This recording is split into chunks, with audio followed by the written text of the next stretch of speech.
네, 이번 시간은 경제 현안을 보다 쉽게 풀어보는 시간이죠. 경제 읽기 함께 하겠습니다. 예, 오늘도 다양한 경제 이슈들 김대우 경제학 박사와 살펴보겠습니다. 안녕하십니까? 안녕하십니까? 네, 반갑습니다. 예. 저희가 며칠 전에도 얘기했던 그 조지아주 한국 공장에 체포된 300명의 노동자 관련해서 지금 현지에서는 이제 석방 준비 절차가 어느 정도 진행되는 듯하고 대한항공 측에서 인천에서 지금 출발도 한 상황입니다. 자세히 좀 전해주실까요? 예, 우리 시간으로 내일 새벽경에는 우리나라 이 직장인들, 사실 노동자라고 그러지만 대부분 기술 전문가들입니다. 이 기술 전문가들, 미국 당국에서 억류됐던 분들이 일단 한국행 비행기를 탈 수 있을 것으로 보입니다. 예. 아직도 이제 미국은 날이 밝지가 않았는데요. 우리 시간으로 이제 오늘 밤에 석방 절차가 진행되고 내일 새벽경 정도에 약 300명 현재 가량이 탄다 이런데 전원이 다 탈지 아니면 지금 몇 사람들은 남겠다라고 강력히 주장하고 있거든요. 그래서 한 7, 80명 정도가 타지 않을까 이렇게 보이는데요. 이게 남겠다는 이 대목을 좀 주목해 볼 필요가 있습니다. 예. 미국의 이민법에 따르면요. 본인이 억울하게 억류됐다. 이민법을 침해하지 않았다 이러면 반드시 미국 정부에 소송을 해야 됩니다. 미국 법원에. 그런데 한국에 와버리면 그 소송 절차가 진행이 안 되거든요. 예. 그럼 미국 입장에서는 추방을 한 것과 결과적으로 똑같아집니다. 그럼 추방을 당하면 이 미국에 다시 들어가는데 상당히 애로사항이 있습니다. 예. 자, 여기서 추방이냐 자진 출국이냐를 가지고 한국 정부와 미국 정부가 막판까지 지금 줄다리기를 하고 있는데요. 최종적으로 지금 이 시간까지도 확정이 되지 않았습니다. 추방이 되면 말씀드린 대로 그것은 범법 행위를 한 거니까 전과 기록에 남고 그 영향은 한평생 갑니다. 근데 자진 출국은 두 가지가 있어요. 하나는 그러니까 유죄냐 무죄냐를 판정하지 않는 겁니다. 그 법원에 가서 유죄냐 무죄 확정 판결을 받지 않은 상태에서 그냥 유보한 상태에서 나오는 것이 대부분의 자진 출국이고요. 또 하나는 지금 한국 정부가 요구하는 것은 그것이 아니라 이번 체포는 너무 억울하고 미국의 법을 지키지 않을 어길 의사도 없었고 또 대부분이 여행 비자나 관광 비자로 간 게 아니라 비즈니스 상용 비자로 갔었어요. 그런데 그 상용 비자와 미국이 요구하는 H-1B 비자가 서로 맞지가 않으니까 생긴 그런 문화적인 차이가 있었다는 점을 이해해서 이들에게는 무혐의를 적용하는 사실 그까지 갔으면 좋겠는데 이 대목은 마지막까지 협상을 좀 지켜봐야 할 것으로 보여집니다. 예, 알겠습니다. 어쨌든 지금 이것의 근본적인 문제는 비자 문제이잖아요. 사실 뭐 미국 비자 포비아도 급속히 퍼지고 있다 이런 보도도 나오고 있는데 근본적으로 이런 비자와 관련해서는 어떤 제도적인 문제가 있었던 걸까요? 예, 미국 비자 상당히 복잡한데요. 미국 가시는 분들이 많지 않습니까? 그래서 우리 시청자님들도 이번 기회에 미국 비자에 대해서 좀 깊이 이해해 볼 필요가 있습니다. 예. 우선 첫 번째가 용도에 맞지 않은 비자는 그것을 사용했다가 이것은 중대한 이민법 위반이 됩니다. 따라서 자기가 미국에 가서 뭐 할지 그 용도를 정확하게 해서 신청 단계에서부터 자기에게 맞는 비자를 신청을 해야 됩니다. 크게 보면요, 비자는 여행 비자가 일반 국민들이 이제 가장 많이 사용하고 있는 건데 이게 B2 비자라는 겁니다. 단체 여행을 간다든지 미국에 뭐 수십일 여행 간다 할 때는 B2 비자 발급을 많이 받는데 이 비자로 여행을 갔을 때 기업 활동을 하거나 상담을 하거나 이것은 불법입니다. 근데 우리나라 이번에 현대차 엔지니어링과 또 LG 에너지 솔루션 관계자는 B2 비자라는 여행 비자를 받고 간 사례는 거의 없습니다. 이분들이 받은 현재까지 나타난 바로는 B1 비자인데요. 이 B1 비자는 비즈니스 상용 비자예요. 그 비즈니스 비자를 받고 갔어요. 근데 상용 비자도 등급이 있습니다. 지금 우리나라 기업인들이 주로 받은 상용 비자인 B2 비자는 가서 계약은 체결할 수 있고 또 상담도 할 수 있지만 고정적으로 며칠 이상 똑같은 장소에서 근무를 하거나 돈을 받으면 그것은 또 중대한 법 위반인데요.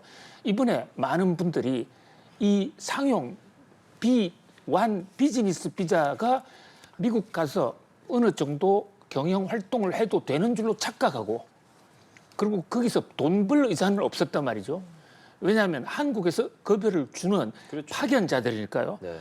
그래서 그 애틀란타의 조지아에 있는 이 반도체 공장에 그러니까 전기차 배터리 공장에서 며칠간 기술 자문을 해도 되는 게 아닌가 이렇게 생각을 했는데 그것도 안 됩니다. 그걸 하기 위해서는 H1B 비자를 반드시 받아야 되는데 요 비자가요 신청하면 상당한 시간이 걸립니다. 예. 1년에 한 번 배정을 하거든요. 그것도 추첨을 하는데 지금 신청하면 내년이나 내후년 1년 반 정도 후에 추첨할 기회가 주어집니다. 연간 8만 개 정도인데 전 세계가 신청을 하기 때문에 당첨 확률이 낮아요. 지금 전기차 배터리 공장은 하루가 멀다 하고 미국에서 빨리 지으라는 것이고 늦어지면 늦어질수록 경제적 비용 손실이 커지기 때문에 아마도 우리 기업체에서는 B1이라는 상용 비즈니스 비자 또 에스타라는 전자 비자 중에도 출장 용도가 있거든요. 그래서 선의로 이 정도는 괜찮지 않겠느냐고 갔는데 미국 법에서는 이거 절대 안 됩니다. 그래서 이 문화적 차이가 있지만 로마에 가면 로마법을 지켜야 되니까 그렇죠. 이 비자 정확하게 지켜야 되고요. 유학 갈 때는 F 비자, 지사 근무할 때는 L 비자, 특파원은 I 비자, 교환 교수는 J 비자. 비자 종류가 약 한 15개 정도 있습니다. 줄줄 좀 꿰뚫어 볼 필요가 있습니다. 예. 다만 그 말씀하신 그 비자를 맞춰서 한다는 것은 교수님 말씀이 참 맞습니다. 다만 그 비자를 줘야 되잖아요. 근데 비자를 발급받기가 사실 쉽지 않은 것도 현실이고 그래서 지금 호주, 캐나다 다른 나라의 사례들과 비교가 되는데 어떤 것들이 우리와 다른 겁니까? 핵심 포인트를 지적을 해주셨는데요. 우리는 참 억울합니다. 호주나 캐나다보다도 지금 직접 투자 규모가 최근에 들어와서는 더 많고 특히 전기차나 배터리, 반도체 공장 등은 미국의 강력한 요청에 의해서 갔단 말이죠. 그리고 한국과 미국 간에는 한미 FTA 협정이라는 게 있었습니다. 뭐 지금도 정식 파기는 안 됐습니다. 한미 FTA 협정에 따르면 이 자유무역 협정을 맺은 나라는 사업 목적으로 올 때 이 비자라는 것을 줄 수 있도록 법으로 제도화돼 있는데 요게 수년 전에 이 비자가 남발된다 해서 이민단체, 미국의 반이민단체가 문제를 제기하는 바람에 한미 FTA, 전 세계 FTA 체결국에 대해서 그 조항이 무력화됐습니다. 그러다 보니까요, 다른 대책을 맺어야 되는데 호주, 캐나다 등은 여기에서 E3 비자 등으로 특별법이 통과가 됐습니다. 그래서 호주나 캐나다는 FTA 자유무역 체결국으로서 그 특혜를 누립니다.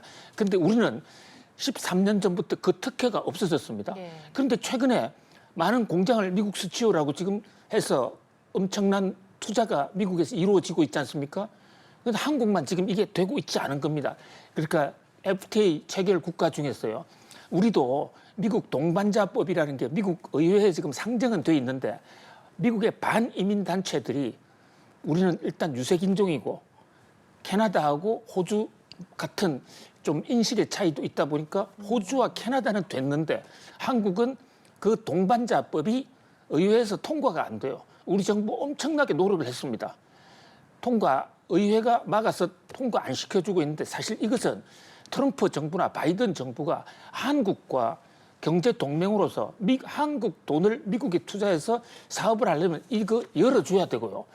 이게 국회에서 통과되지 않는다면 대통령의 행정명령을 통해서도 공장을 빨리 지을 수 있는 현재 미국인 근로자를 고용한다 하더라도 처음 시작되는 공장 설계, 건립, 한국 기술자 없으면 불가능합니다.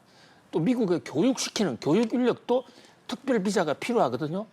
트럼프 대통령도 이번에 그 필요성을 절감했다. 이러니까 여기에 대한 후속 입법. 지금 이 조지아에서 300명이 오느냐 안 오느냐도 중요하지만 그에 못지않게 계속적인 사업을 위해서는 근본적인 대책이 있어야 되고 우리 정부에서도 좀 국가적인 차원에서 미국과 담판을 해야 될 것으로 보여집니다. 네, 그러게요. 장기적으로 봤을 때 이 비자 문제가 조금 더 빠르게 해결이 돼야 될 것 같습니다.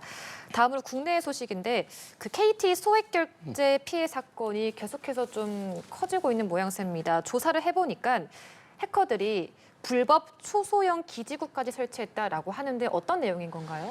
SK 사고, SK텔레콤 사고 때문에 휴대폰, 금융, 불안이 전 국민적으로 얼마나 많은 이 스트레스를 줬습니까? 예. 그 쇼크가 아직 끝나지도 않았는데 이번에는 KT입니다.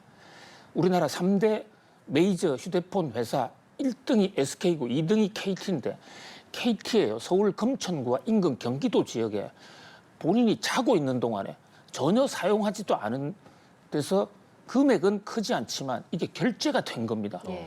본인이 사용하지 않았는데 결제가 됐다. 이게 벌써 며칠이 지났거든요.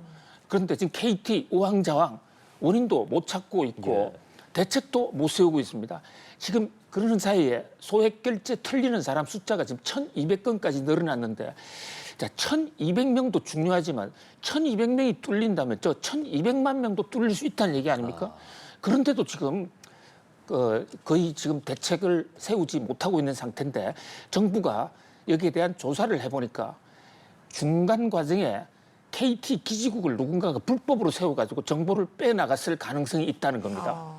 자, 이거 최첨단의 그동안에는 듣도 보도 보지 못한 해킹인데 만약에 그게 사실이라면 전수조사를 하고 또 그 기지국이 뚫린 지역에 대해서는 금융 결제를 막는 비상한 대책이 있어야 되지 않겠습니까?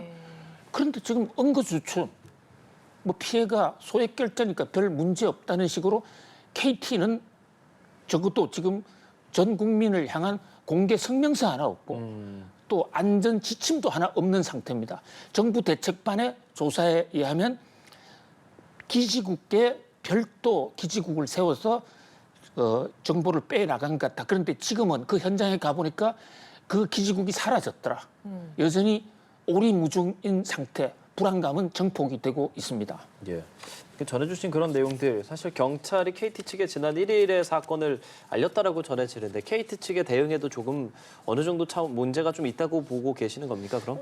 지금 안이한 자세가 심각하다고 봅니다. 물론 KT가 이 해킹을 뚫리는 데에서 결정적인 잘못을 했다라는 증거는 없습니다.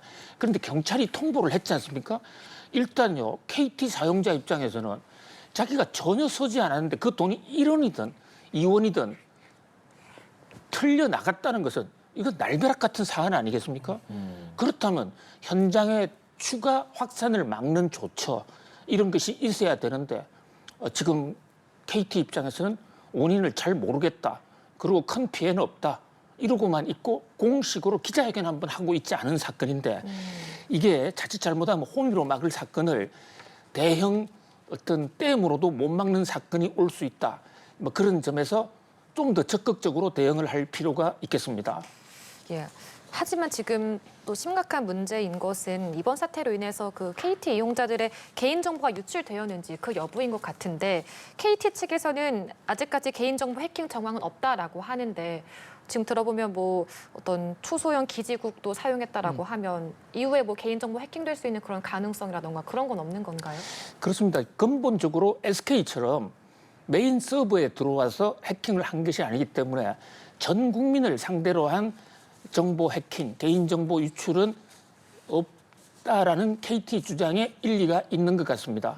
기지국을 임시 기지국을 설치해서 털어갔다면 문제는 그 지역은 서울 금천구와 경기도 이루는 문제가 될 수 있는 것이거든요. 그 지역의 몇몇 군데의 정보는 틀릴 수도 있고 또 하나 서울 금천구뿐만 아니라 전국 다른 지역에도 또 임시 기지국을 설치하지 않는다는 보장이 없지 않습니까? 그렇다면 임시 기지국, 전국적인 기지국 설치 가능 지역에 대한 전수조사와 또 이런 추가 기지국 설치를 막는 그런 조처가 나와야 되고 또 현 단계에서 불안에 떠는 KT 사용자들에게 지금 상황을 정확하게 중계를 해주고 지금 상황에서 어떤 걸 할 수 있다. 유심을 어떻게 차단할 수 있다. 이런 정보를 얘기해 줘야 되는데 뭐 기술적으로 지금 헤이티 입장에서도 진상 파악이 안 됐다는 그런 어떤 입장은 이해가 됩니다만은 거의 무대책으로 일관하고 있는 거 정부에서라도 좀 적극적으로 독려해야 되지 않을까 그렇게 보여집니다. 예, 마지막으로 짧게 좀 여쭤보겠습니다. 코스피 연고점을 갱신하고 있습니다. 오늘 3,310선 이렇게 올랐는데 배경 어떻게 좀 봐야겠습니까? 예, 일단 미국의 금리 인하가 예. 거의 확실시되고 9월 17일 예정돼 있습니다. 미국 시간으로. 금리가 인하되면 돈도 풀리고 또 우리나라 금리 인하도 될 수 있고 또 최근 정부에서 이 양도 그 배당 소득에 관한 그 어떤 소득의 그 과세 기준을 부자들의 기준 그것을 50억 이상에서 그러니까 그 10억으로 다시 조정하는 예. 뭐 그런 조처 이런 것들이 정권 시장에 어떤 기대치를 올린 게 아닌가 이렇게 보여집니다. 예, 알겠습니다. 김대호 경제학 박사와 함께 진행해봤습니다. 오늘 말씀 고맙습니다. 고맙습니다.